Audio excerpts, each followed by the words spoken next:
Hello, colleagues. You weren't able to be at the faculty meeting today, so Dr. Sanders has asked me to bring part of the faculty meeting to you. This is a short presentation about course scheduling for the spring.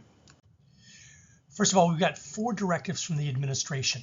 Number 1, they're preferencing evening and weekend colleges. They want us to offer classes after working hours, late on the weekdays and on Saturdays. Chancellor Bowie has suggested to us that he wants butts in seats. In other words, he wants to walk down the halls and see that students are attending class and that our buildings are being well used. The next directive is that less than or equal to 25% of our courses, according to our accreditors, not CSWE but SAC-COC, can be offered online. This is from Dr. Bree Cook, who said that the amount can go higher, but we can only start with 25%. Number 4, Bree Cook has suggested that we offer entire courses rather than select sessions online. Personally, I agree with this because students tend to compete for only those sections that are offered online, and then those sections become overcrowded with some having 23, 24, 25 students in them, becoming unwieldy for the professor. If certain courses were offered online, then everybody would have a chance at taking an online course and therefore reduce the amount of time they have to spend on campus. Now, a second thing we did to ascertain what students want is to send out this survey. The survey suggested, now we're up to 20 students, which is almost 20% of our student body population, that they want afternoon courses, that if courses were offered on weekday mornings, they'd want them to begin at 9 a.m. However, that's pretty far outside of our directive from the administration. If classes were available on weekday afternoons, they'd want them to begin at 2. They should end by 8:30, suggest the students. If classes are on Saturday, they prefer they start at 9. 8:30 is pretty close behind 9, and we've been offering them at 8:30, so that really doesn't pose much of a change for us. They'd like them to end by 2, and thus far we have been ending by 2 on Saturdays. And then if you look at this, they prefer longer classes once a week. That's 67%. And if you factor in the fact that 22% consider that anything is fine, we've got a pretty strong mandate for longer classes, the 2.5 hour to 3 hour, 2.5 hours seat time for a 3-hour course that we've been directed to do by the administration. Several more student survey results. I'm not going to read these to you. You can stop this slide and read these on your own. A lot of demand for online. We just can't provide online. This is an on-ground program. We now have an online option to meet that demand, but for these students, they have to recognize that they're in an on-ground program. Here's the courses that we need to offer this spring. If you look where the number sign is, the hashtag, you'll see the number of students that need to take that course. Social Work 500 and Social Work 745, Family Violence. Those are the CYF students. There's about 18 of them who are graduating. And so I've just divided that into 2, assuming that maybe 7 would take, or that 9 would take one and 9 would take the other. That's the elective in the CYF. All the other courses are mandatory.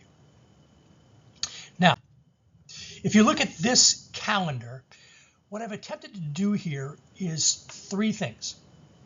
Number 1, look at the notes, please. You'll notice that Social Work 620, APO 2, 737, which is the advanced course in CYF, and 750, which is an advanced course in CYF, could be offered asynchronously online, thus giving all students access to having one of their courses online.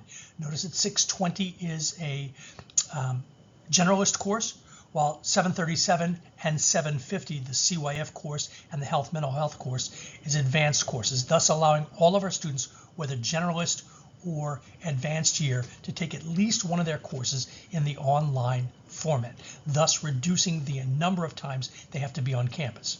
Second, you'll notice, back to that, we've therefore offered 7 online sections, 7 online sections out of 31 total sections, which means that 22.5% of classes are offered online.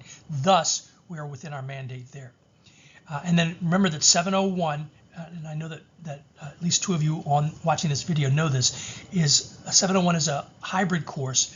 And so even though it's offered at on Friday between 1 and 3:30, it's really a hybrid course that probably would meet very seldom during that time. So with that said, notice that there are 3 courses offered between 3 and 5:30. This allows students to stack courses. They could come at 3 and stay till 8:30 and do that a couple times a week and then come on Saturday. And then along with the online course, they would only have to come to campus 3 times. Currently, and you've heard this, I'm sure, one of the complaints from our students is that with this evening and weekend model, they're being forced to come to campus 5 days a week. And that's exhausting and frankly, almost impossible when you consider that people have work and field on top of taking classes 5 days a week. This would allow them then to stack the courses by offering a handful. And notice that we're only offering really 4 3 o'clock classes here. So students could take all their classes evening and weekend, or they could take their classes in a stacked format, allowing them to come fewer times per week. So thus you see my logic of offering a generalist and then 2 advanced courses completely online. The second part of this is that this reduces the competition for those online sections and meets Chancellor Bowie's directive that we have butts in seats and offer the bulk of our course offerings in an on-ground format. These are the courses and how they'd be offered. Quick look, you can kind of see with the previous weekday schedule how these courses would line up. Now, thus far, I've only been talking about the on-ground program. Remember that we have an online program, and this is what you will see in the online program. Each of these courses, HPSI 2, Research 1, Direct Service 2, and APO 2, are going to be offered in 8-week mini sessions. Field will be offered throughout the entire semester because field needs to be 225 hours and therefore cannot be condensed into mini sessions. So we're going to offer that throughout the entire semester. The other 4 courses will be in mini sessions. So we are trying to keep these sections separate from the on-ground sections.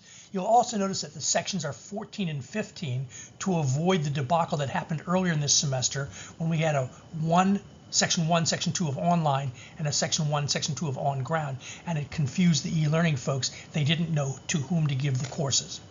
So that solves that problem. But you have to be aware when you're registering students or helping them, advising them to register, that they cannot register for 14 and 15 if they're an on-ground student.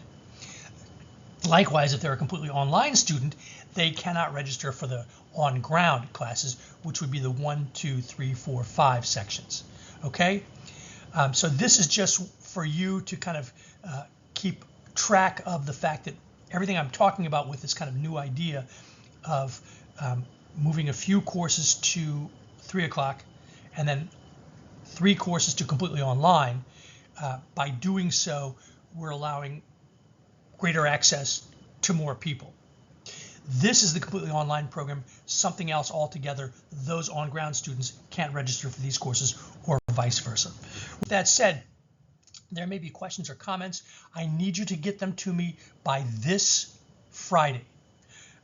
If you don't get them to me by this Friday, your voice won't be heard because we really need to make some decisions. Classes are, I've got to soon publish this and start populating it with professors. So this Friday or this Wednesday would be Wednesday the 10th. And remember that we have a faculty senate meeting Tuesday, at 3:30 p.m. in the Natural Sciences Building 103. With that said, thank you for your attention in this matter. I'm sorry it took me 10 minutes to do, but I look forward to hearing your comments. Bye-bye.